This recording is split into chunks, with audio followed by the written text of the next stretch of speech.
and welcome to the Business Owners Strategy Forum. It's great to see everyone again this week, and this is up to week 13 now. So we've been hosting this for a period of time now, especially because of the fact that, obviously we've gone through and still going through sort of a very interesting time with COVID and affecting our businesses, and that was why it was created. So as you know, I'm your host, Matt Murphy. I'm the Managing Director of Prime Accounting and Business Advisory. And every week we look at the content that we think is very relevant to, us as business owners and where we're at the moment and what we need to be doing. So every week I seek somebody who's going to be able to help us navigate through the complexity, and either that's, us at Prime that have the knowledge, or whether that we go external to that. And so, as we know, that the whole purpose of the forum is to connect, share, support, strategize, and implement, because it's very important to be action orientated at the moment and do the activity. So these have been the topics that we've covered over the last 12 weeks, and there's been some really, really good content and great speakers. And today we've got, once again, a great speaker who is one of our clients, and also somebody that we respect in terms of what he does, his background, and how he can help the audience today. So we've got Paul Gordon, who's the CEO of Catalyze APAC, which is a consultancy organisation that really helps businesses make better decisions. So it's all about sort of the topic being better business making decisions, and that's really important for us at the moment, because really the decisions that we make right now are going to set us up for the future, and we're going to make sure that we don't lose this opportunity and lose this time to being able to pivot our organisations and come out and become a lot stronger and as our businesses. So I'm really looking forward to Paul's presentation today, and we'll have a conversation about it. So Paul's going to provide us, tips and techniques and framework around how we actually make better decisions. And so I'm going to welcome Paul onto screen now. So g'day, Paul. G'day, Matt. How are you? Very well, thank you. It's good to see you. I have the pleasure of seeing Paul quite regularly. We have a monthly meeting with Paul and look after his virtual CFO, and it's been really great for me to sort of see Paul's business side and how he helps organisations and how he's growing his own. So at the moment, no doubt, as a business owner, Paul, you're facing interesting times and challenges right now from your perspective as a business owner, let alone as an advisor. That'd be fair to say. Oh, absolutely, yeah. And I was just thinking about the old adage of physician, heal thyself. And I think, of course, we're experts with our clients on better decision making. And I then got to look carefully at some of the decisions I've having to be made as a business owner. But of course, I use what I believe in. Exactly right. So it allows me to have those conversations with you to keep you honest on some of those decision-making processes as well. So, no, I think that's good. And it's good to know, because that humanises it, because we're all in the same situation. We're in the same boat at the moment. And so it's good to come from this angle as the business owner as well, because you're no different to everybody on this call and on this webinar, because of the fact that you're actually having to make decisions as a business owner too. So you know what it's like. But I'm really looking forward to you presenting the framework that you've got. So I think you've got some slides that you're going to share with us, Paul. I have. Let's see if that making sure that works. There we go. Fire that up. Hopefully that's working okay. I love it when technology works, Paul. It's always handy. So I might get Paul to actually introduce himself, because he's going to be able to get it a lot better than what I am. So, well, I think you got the next slide that talks about who you are and what you're all about and that sort of stuff. And scarily, there's a lot of similarities between Paul's life and mine when we got together and we as part of their one of their conferences. So yeah, it's good. So over to you, Paul.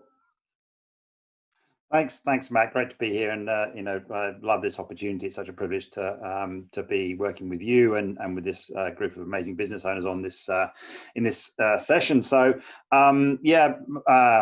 very briefly, my bio. I've been doing what I'm doing for over 15 years, and I put over because I don't want to say too many now. It's there comes a time when you go, oh, it looks good when it's 5 years or 10 years, and then you get over a certain number of years, and you actually don't want to say too much. So, Exactly. been doing this for a little while.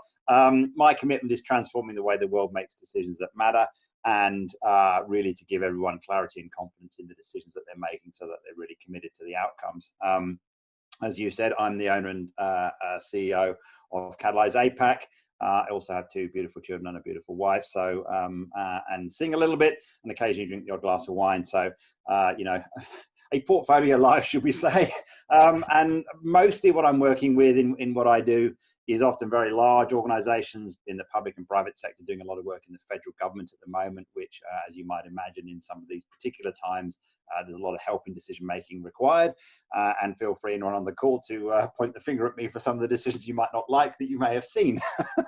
And just while we're on that too, Paul, I always forget to say that if anyone's got any questions, please put them in the question and answer box down on your screen, and then we'll cover them off at the end of Paul's presentation. Sorry, Paul, to interrupt. Great, no problem. And I guess my commitment is transforming the way the world makes decisions everywhere. So I work mostly, my client base are large organizations, but frankly, everything that we do, the principles we do, apply as much in those huge organizations as in smaller businesses, and also in the personal decisions you're making. And sometimes putting these principles into practice in your own personal decision making can then ripple through in how you're thinking in maybe your business or the corporation or wherever you're working. So all this stuff applies everywhere. That's the whole idea. So kind of enough about me, and feel free if you've got any questions about me, put them in the chat. So perhaps we'll jump in if that works for you, Matt. Yeah, that'd be great. Love to get into it and see what we can sort of share in terms of knowledge. Great, thanks. So look, and I guess my commitment from this morning, or this whatever time of day it is you're listening, because of course you could be watching this at any point of the point of the time of the day. And my commitment is to give you 3 things, I suppose. So firstly, 2 ideas to take away and kind of grab hold of. Firstly, that this idea of structured decision making, mostly what we do, is great for helping us see past the urgent, the stuff that's right in front of our face, to perhaps the more important, maybe more strategic stuff. And that with structured decision making, you can make valid, balanced judgments to assess things between short term and long term. So those are 2 ideas I want you to take away. And I'm going to be talking about a few specific actions that you can take. So hopefully you take at least one action away that you can put into place in your business to improve your decision making. So those are kind of the things I want you to take away as we work through today's session. And I suppose let's start with, what some people might think is a provocative statement, that pretty much every problem can be solved with better decision making, with structured decision making. And often when I talk about this, people go, decision making, that's just something we do. It just kind of happens. And my, clear evidence is, no, decision making in and of itself is a discipline. It has techniques, it has science, it has process, it has a whole bunch of world to it, which a lot of people don't see. They just think decisions get made. And frankly, that's part of the problem in the first place, is making decisions without any level of consciousness or clarity or understanding. So, I know, and how I look at the world is always through the lens of decision making. Whenever I hear of a problem, whenever I hear something that's not working, I'm always looking for what's the decision that, if we can make that decision well, it'll help us cut through that problem. So, I'm interested in, and you'll probably have the ear of the audience much better than me, Matt, as to, what do you think are some of the things that the problems that people are dealing with out there, the decisions that they're making right now in this kind of really challenging environment? Yeah, it's a good question. And obviously we speak to business owners all day, every day.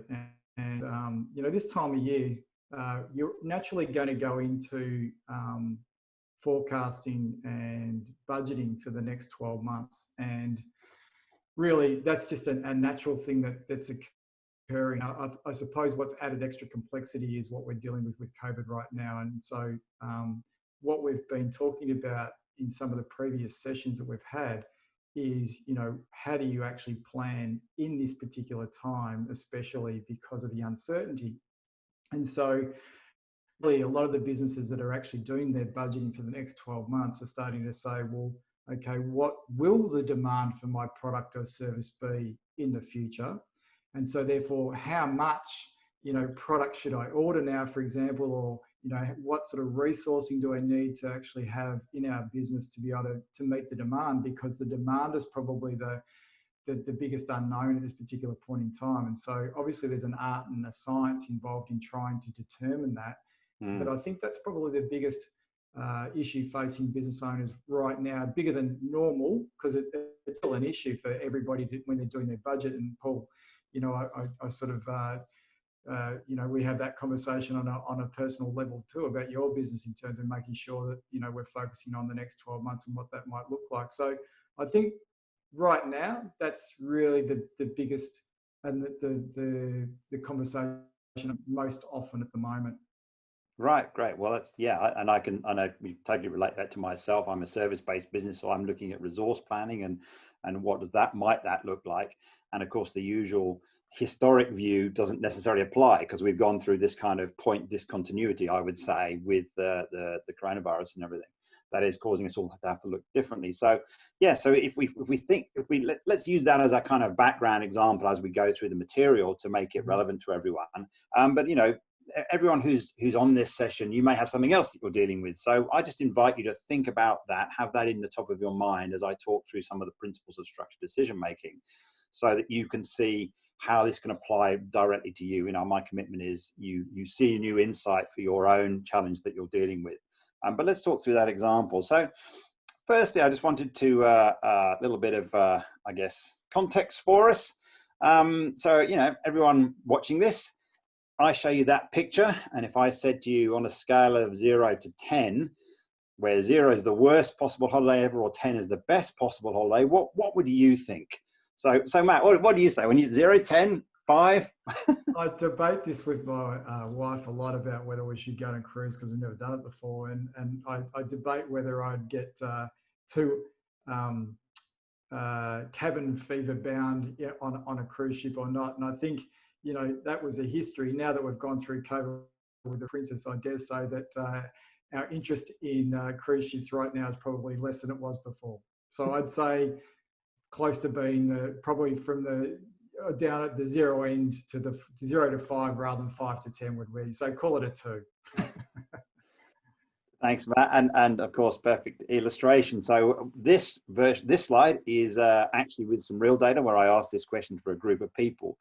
And as you can see, the general set trend is pretty much in your direction. Most people saying, I think it's probably the worst holiday. This hump here indicates where most people were saying, I think it's possibly the worst holiday ever. And and I think as you illustrated, where we are today has directed that. I've also, of course, stacked the odds in my favor to illustrate this, because what boat that is, right? That's the Ruby Princess, right? So of course, as soon as you see the Ruby Princess, everyone immediately connects to, Sydney, super spreaders. There's a world that gets created by that one image. Yeah.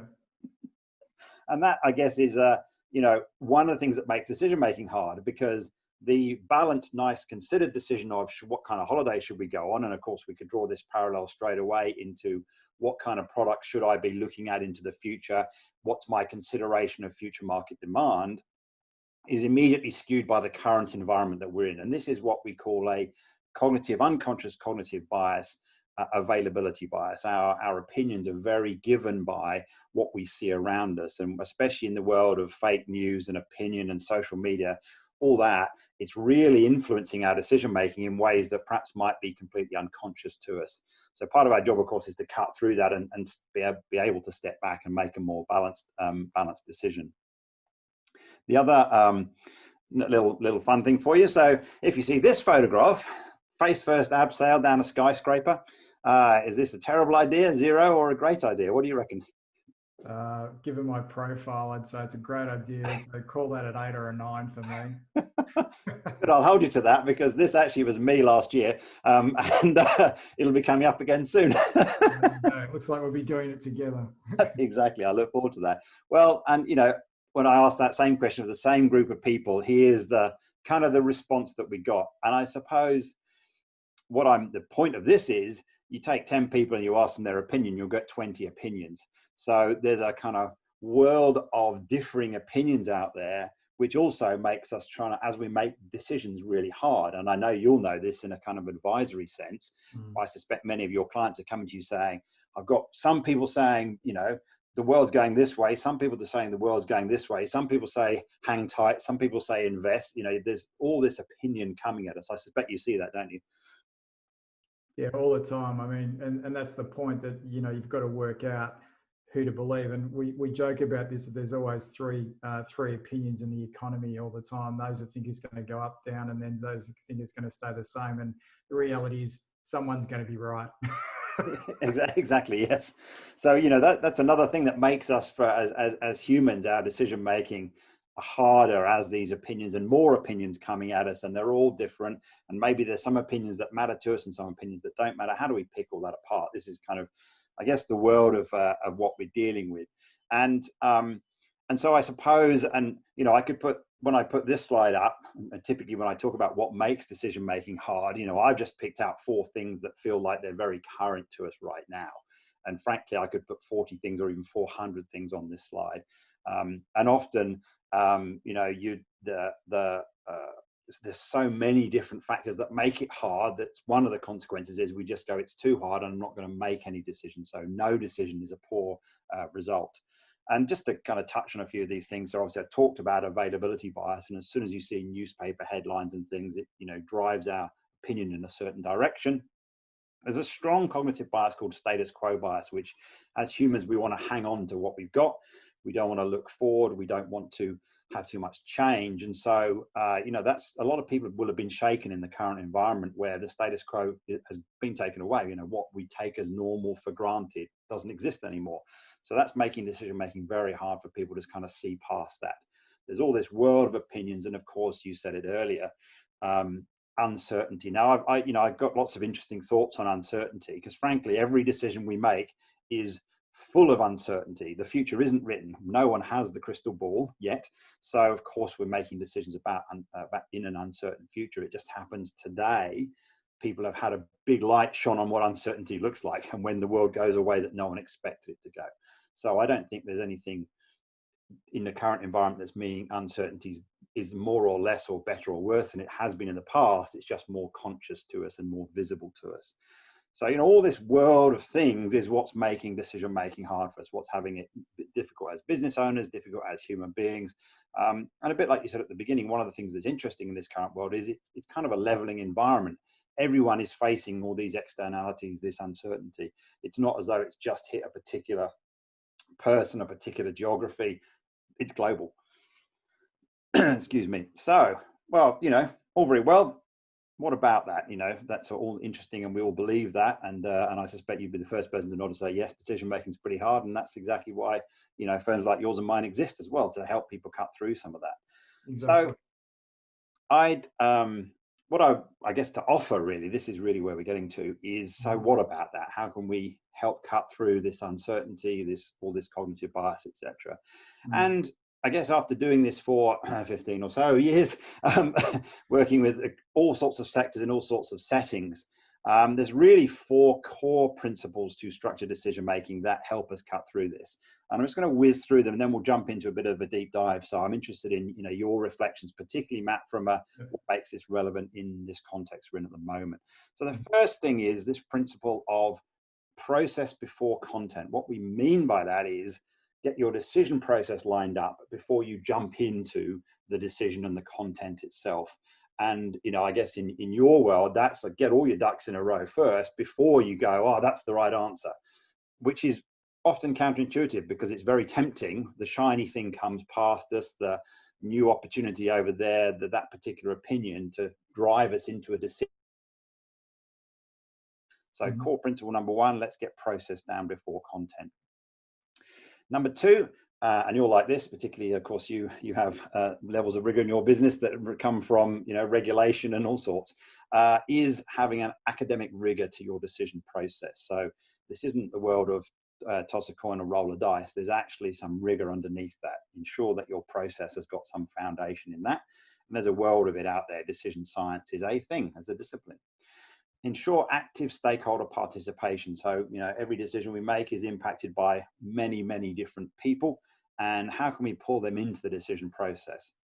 And then finally, consider both intangible and tangible value in your decision making.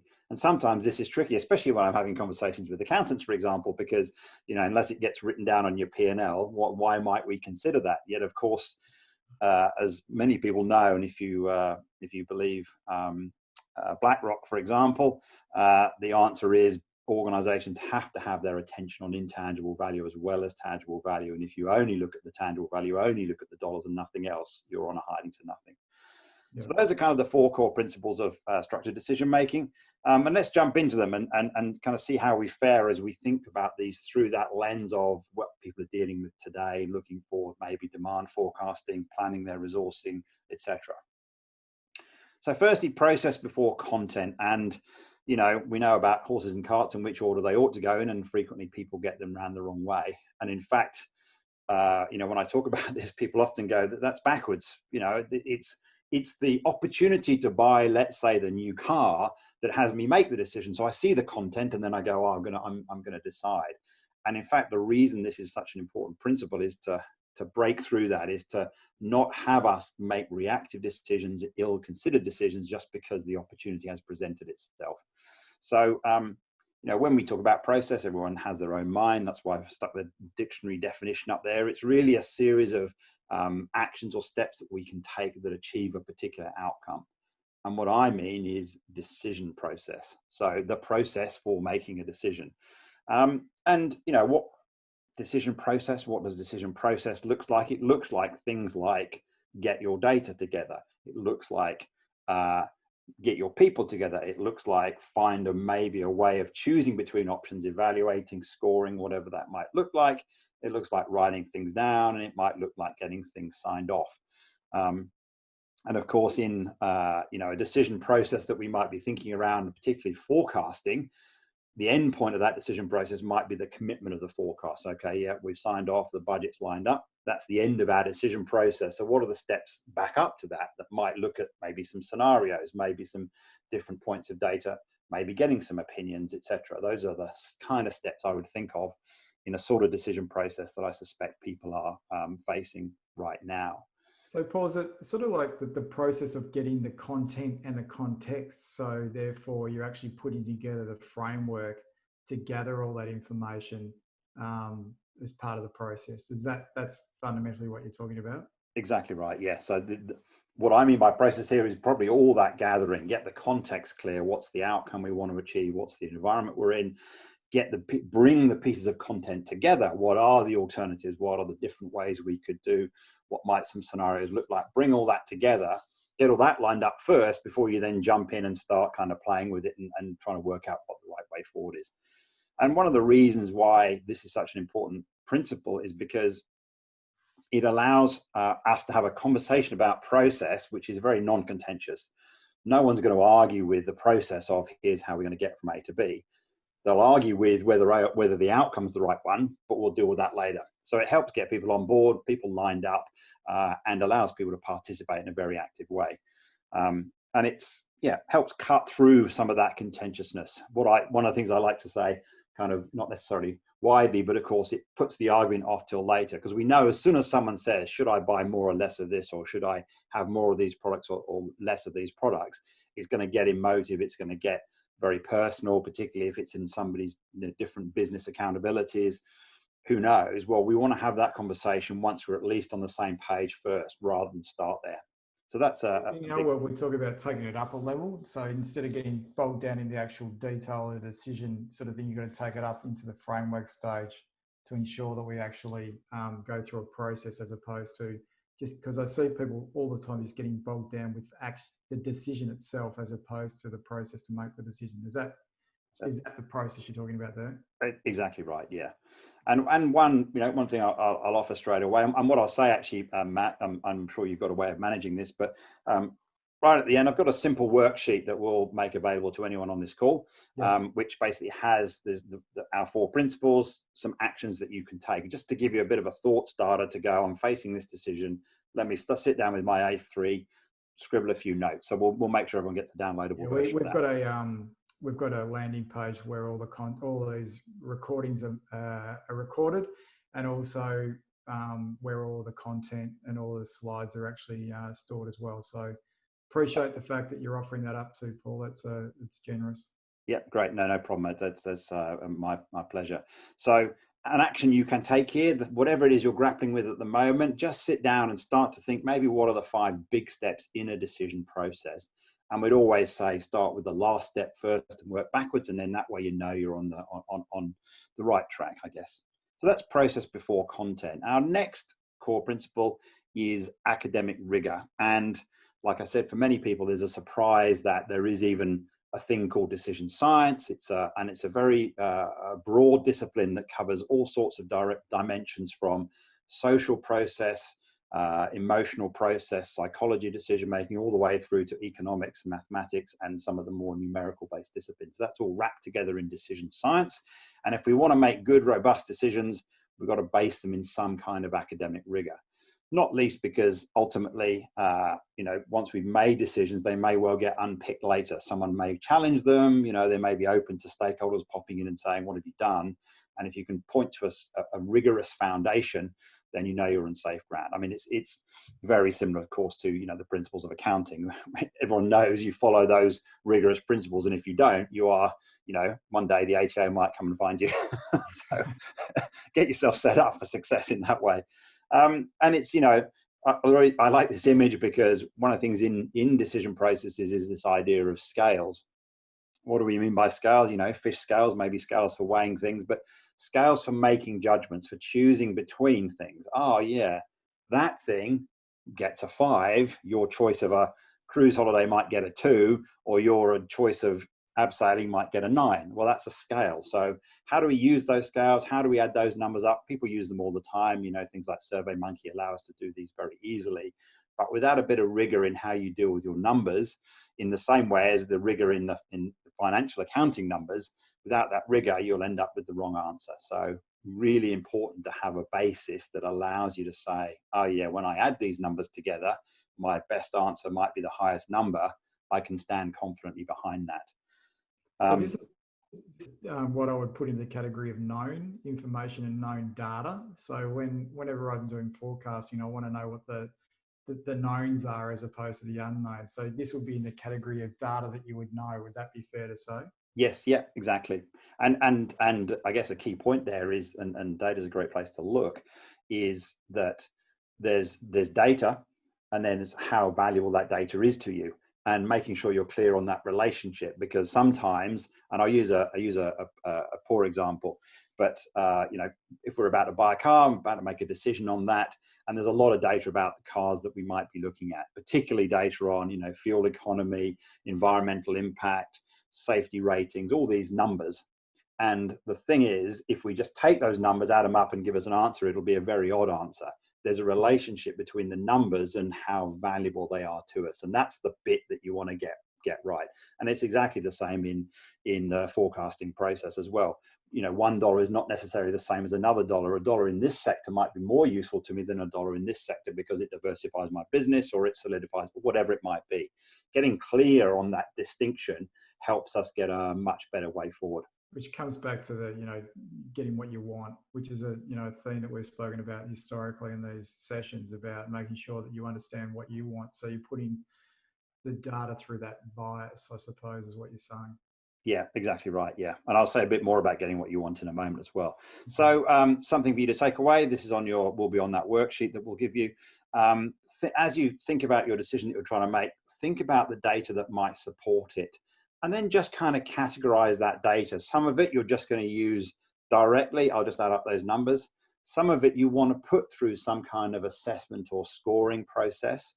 And some data, which is often gets very confused here, is actually a constraint. It doesn't make a difference between your decision. Things like, investment budgets are often just a constraint. If I've said I'm going to spend $15,000 on my car, then whether I spend 13, 14 or 15, I don't really care about, as long as I don't spend. I just start to pick that apart a bit. Our next core principle is active stakeholder participation. And I love the B's because that's a good demonstration of how all the stakeholders participate to create this amazing result that if you just took one B, you can get the right answer. So here the key is to work out how to have them participate. And the world is riddled with the models of stakeholder engagement and management and blah, blah, blah. Well, we mean very clearly participation. How can my stakeholders come and be part of my decision? So, in picking our example that we're talking about, stakeholders of what should I do with my, what's my demand look like? Well, customers are definite stakeholders. Why not have a process that enables you to have a conversation with those customers and say, well, look, we're in high uncertainty. I want to get a sense of what your thinking is as I start to predict my demand. So having them involved in the decision process around maybe trade-offs of different products to stock up on or new directions to take your business in would be a very positive outcome, because there'd be a sense of ownership that they would have in the decision. So bringing stakeholders into the decision is really important here. And one of the things that I'm an advocate for is that, typically whenever we assume something, we're usually wrong. And so nowadays, I try to assume less. So where I don't fully know the answer and I'm making an assumption, I'll just go to the person that can possibly tell me the answer. And that's kind of what you're talking in terms of that stakeholder engagement, is just don't just go and find out the answer directly, as opposed to assume that you think you know the answer and how somebody else is going to think. Yeah, it's exactly, and a great example in our kind of business is pricing. We might assume there's a downward pressure on pricing, right? Because their times are hard. Well, that can be a completely false assumption, and a quick conversation with some customers saying, look, I'm grappling with pricing, I want to understand where your thinking is, could cut through that very quickly and avoid a whole bunch of unnecessary pain and stress on our side. So I think that there's a reluctance sometimes for people to do that, because they're worried they might get a biased answer on that. But my experience, and it'd be good to understand your experience, is that people are generally honest. They don't do that. They don't manipulate data. They tell you the truth if you ask a truthful question. Yeah, that's exactly right. And in fact, that's part of this principle, because the active participation allows for everyone to be straight and to tell the truth. Now, if you go to your stakeholders with I'm trying to achieve an objective to force their position, then don't expect honesty to come back. Whereas if you're going with your own openness and honesty, saying, here's what we're grappling with, how can you support us in this? You're much more likely to get some support backwards. I think, and it's anecdotal, but and you probably know more than me, but many people through coronavirus have found those people who are proactive to saying, here's the situation I'm in, how can you help with their suppliers, have had good positive response back from suppliers saying, well, we're grappling with similar things. How does this work together? Rather than everyone trying to go, I've got to protect my position and you go away and leave me alone. So that sort of level of activity, I think, if it's done authentically, is the key, really. And I think that's the great word to use in this situation, is genuine and authentic in terms of that. And I've seen that time and time again where people have taken that attitude and stance. They've got the best results. So it's great to hear that you have the same experience coming from, somebody who's, well versed in the way that you go about doing this stuff. So it's good validation. Yeah, great. So an action that you can take to deal with whatever you're facing right now, perhaps list down your stakeholders. Who might they be? And I'd always say, think really broadly about that. Include suppliers, include customers, include partners, include family.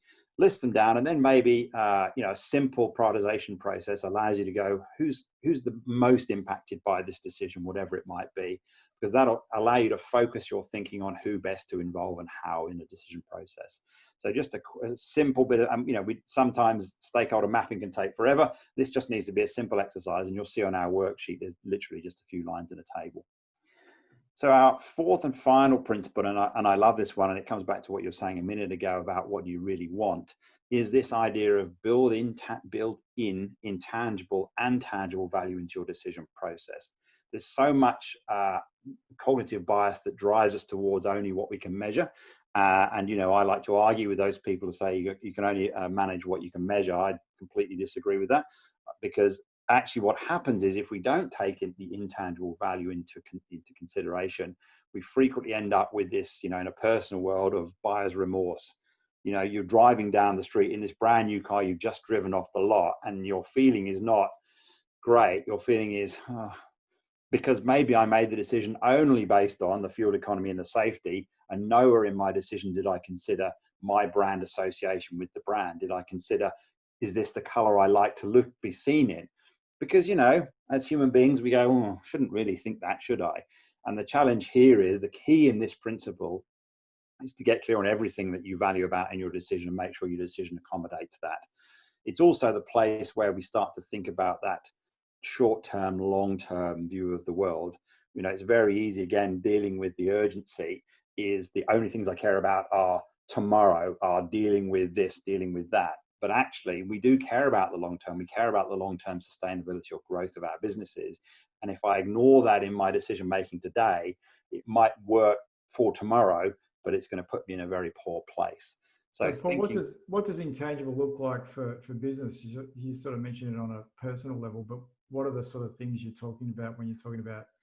So, a good example of intangible value for a business would be customer satisfaction, might be staff engagement, might be brand reputation, these are things that, intuitively people know are important, but frequently discount from decision making because they go, well, I can't measure that, so I'll just ignore that.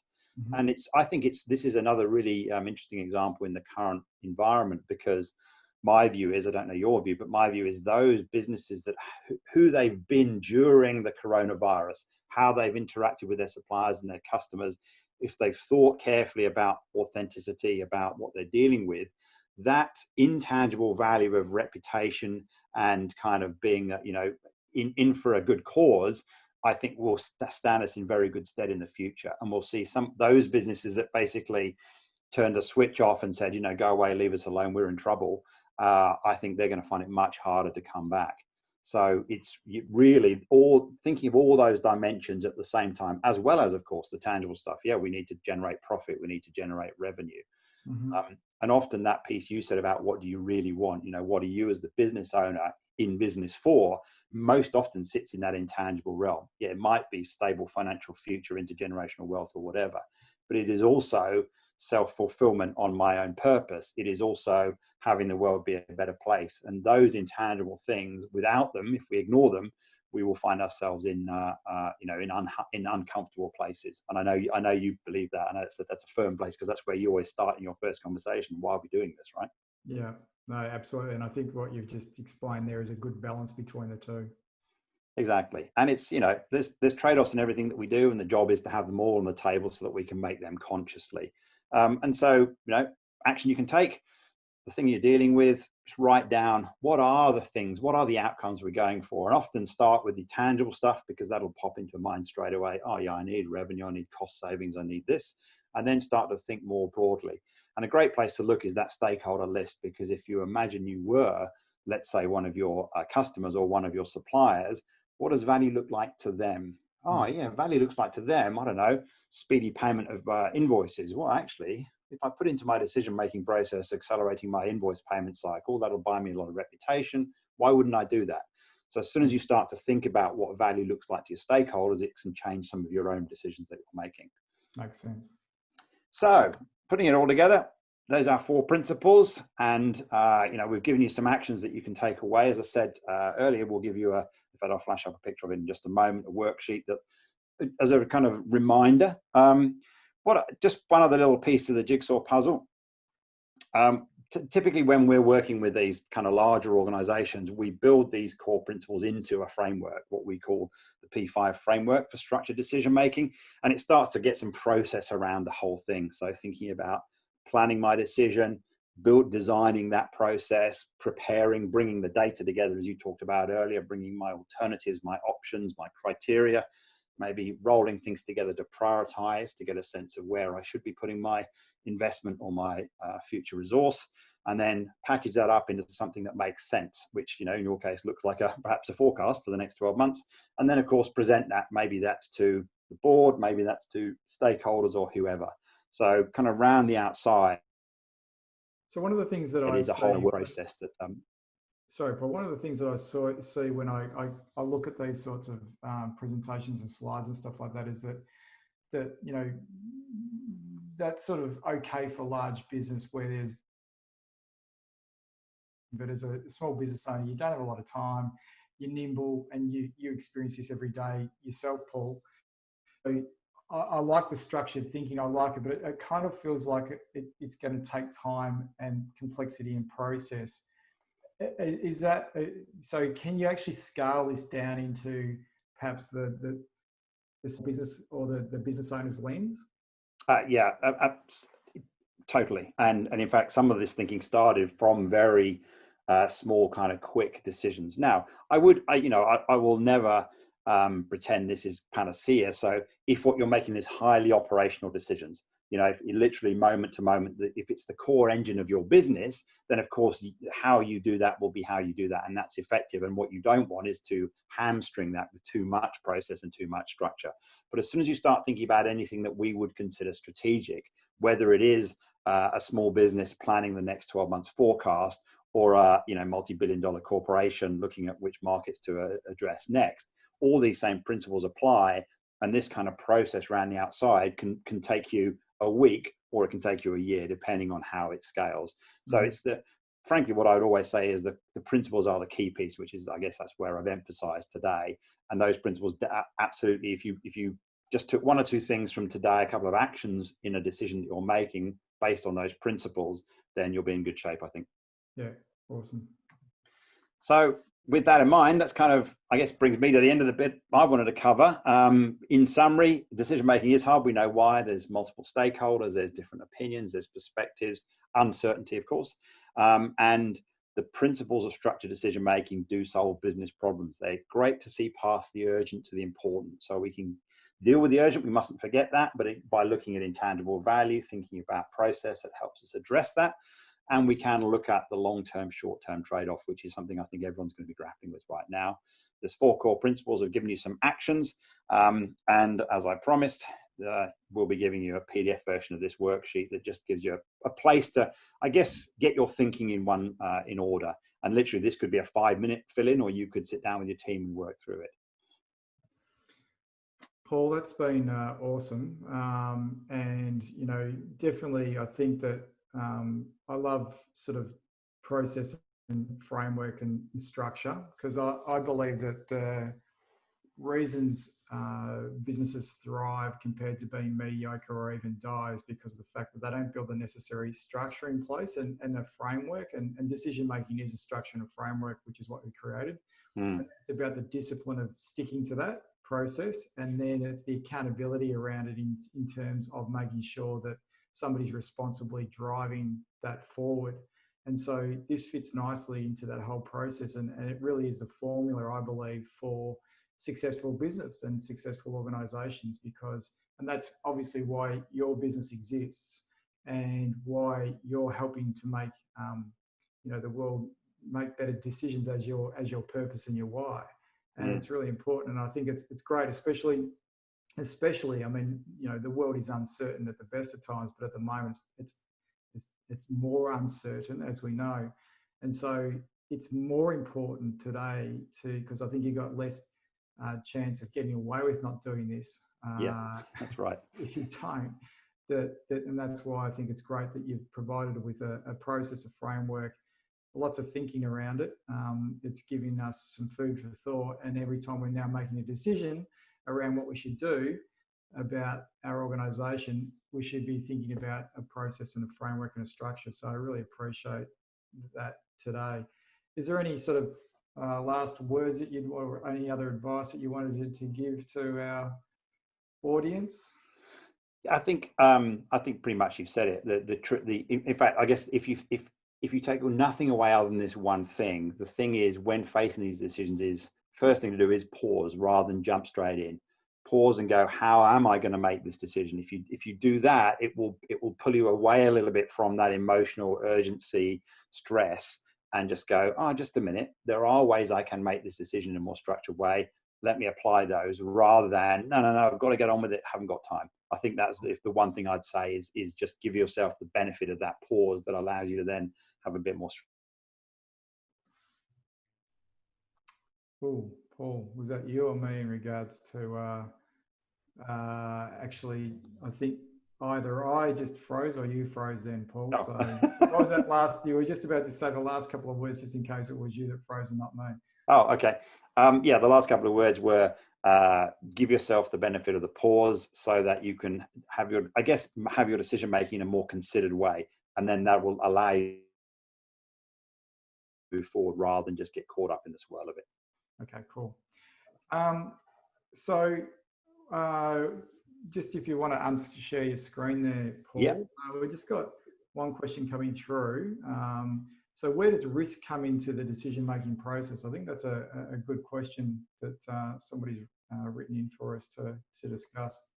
Yeah, it's a great question, and try not to take a long time in answering this because there's all sorts of things we could say about it. But yeah. I always consider risk along when we talked about value and valuing intangibles and tangibles, I consider risk in that same conversation. Yeah. So sometimes we might say we value reducing risk, or sometimes we might say risk is something that we need to address in our decision process, and we trade risk off against value. And often that's a common conversation. That is, well, I can see the upside for this, but there's a level of risk in taking that upside. So I would always, and we always do, whenever we look at decision processes, is make sure risk is considered explicitly in terms of the trade-offs that we might make.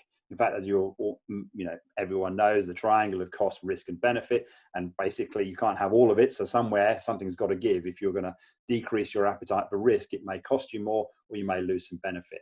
And the job is again to do that consciously rather than just kind of keep your fingers crossed and hope. So risk is definitely a consideration. I would always talk about and also try and have a positive conversation about risk. One of the reasons there, just a little bit of decision science for you, is our brains are tuned to try to hold on to what we've got twice as much as to get something new. So if we think of risk as losing something, we'll have more attention on risk and less attention on the benefit. So that's a cognitive bias for us. If we can frame risk positively, as in assume the risk has transpired, what's the benefit of readdressing that, then we can have a positive based conversation. I think that's a great answer in terms of that. It's about balance is what you're sort of indicating, which is good.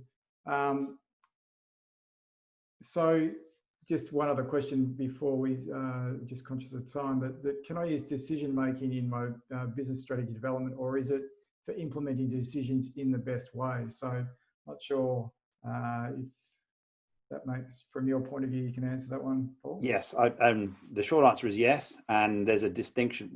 We've often used these processes in strategy development because often the first piece of strategy development is where do I want to get to? What's important to me, which is we talked about those values things. So using this thinking to help set strategy and then say, maybe what are the big handful initiatives I need to put into my strategy? That's a decision process in itself. Should I do this thing, growing this new market? Should I do this thing, relocating? That's a decision process. So actually we use this same thinking in strategy development as much as then in the, let's say, the more operational decision processes as well. So yes is the short answer. Great, thank you. All right, there's no further questions, but so I just wanted to thank you again, Paul, today. That's been awesome. It's always a pleasure to speak to you, and it was great content today, and it's sort of, very, very much in the same sort of thought process and philosophy as us, and it's great that we've now got, further structure and detail and framework around that. So thank you, and once again, thank everybody for attending today and also listening in probably post this forum as well. And, this is obviously an initiative that we do on a weekly basis to provide you with as much content and support for you out there to help navigate through the complexity of business. And, because we want everybody to be successful and create a great, strong economy for Australia. And that's really important to us. So thanks again for everybody for listening. We'll see you next week.